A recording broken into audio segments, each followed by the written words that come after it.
BNP ভারপ্রাপ্ত chairperson Tarique রহমানের সহধর্মিণী ডক্টর জুবাইদা রহমানের জন্মদিন পালন করেছে জাতীয়তাবাদী সামাজিক সাংস্কৃতিক সংস্থা জাসাস।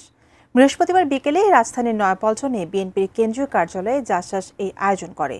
দিনটি উপলক্ষে এ সময় স্কুল শিক্ষার্থীদের হাতে উপহার সামগ্রী তুলে দেওয়া হয়। বিএনপির কঠিন সময়ে ভারপ্রাপ্ত চেয়ারপারসন তারেক রহমানের পাশে থেকে তার সহধর্মিণী ডক্টর জুবাইদা রহমানের সাহসী অবদানকে স্মরণ করেন বক্তারা। অনুষ্ঠানে বিএনপির সিনিয়র যুগ্ম মহাসচিব রুহুল কবির রিজভী, কোষাধ্যক্ষ রাশিদুজ্জামান মিল্লাত সহ বিএনপি ও জাসাসের কেন্দ্রীয় নেতারা উপস্থিত ছিলেন।